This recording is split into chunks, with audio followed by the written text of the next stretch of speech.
Imagine total darkness. No phone, no light, no clock. Just you, your family, and 12 hours of nothing. This is what they actually did. 30,000 years ago, when the sun went down, the world ended. There was no electricity, no safety, just darkness, predators, and 12 hours until sunrise. Most modern people would lose their minds in 3 days. Your ancestor lived this every single night for 50 years. And what he did during these long dark hours shaped the entire human race.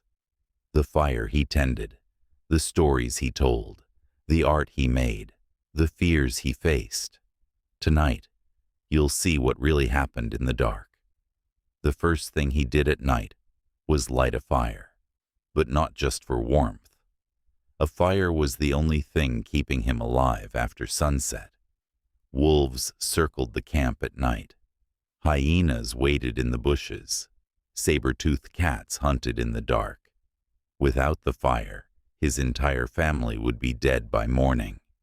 So somebody had to feed it, all night, every night, for thousands of generations. Children took turns watching the flames. The youngest fire watcher in some tribes was 3 years old.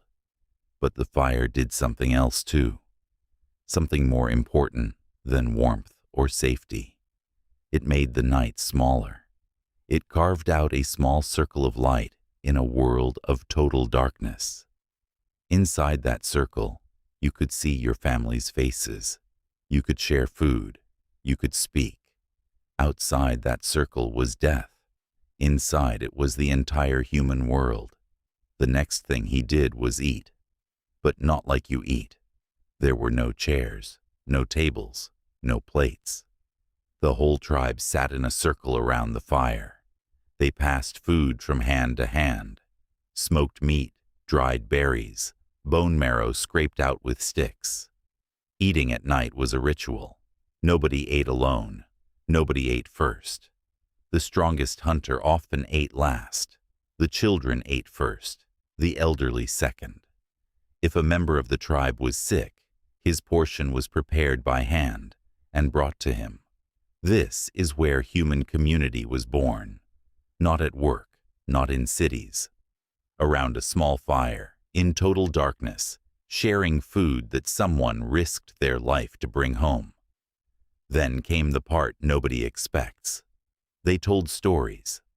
Long before writing existed, the entire knowledge of humanity was passed through stories told at night. How to hunt, where to find water, which plants kill you, which animals to avoid. All of it came through one person, sitting by the fire, telling a story to the children. Some of these stories are still alive today. The story of the Great Flood, the story of the first man and woman, the story of the dragon in the dark. Almost every culture on Earth has them, because they all came from the same place. A small group of ancient humans sitting around a fire, trying to make sense of the world. The night was the original Netflix. The storyteller was the original celebrity. And every child who heard those stories learned how to be human. But night was also when they made things. By firelight, ancient humans carved bone needles. They sharpened stone tools. They braided fur into rope. They painted on the walls of caves with pigments made from charcoal, blood, and ground rocks. The famous paintings of Lascaux were made at night, by the light of a single oil lamp burning animal fat. An artist crawled deep into a cave and drew horses and bulls and humans. Some of these paintings are 700 meters from the cave entrance. The artist had to crawl through tunnels in total darkness, carrying his lamp, his pigments, and his vision. Why? Nobody knows.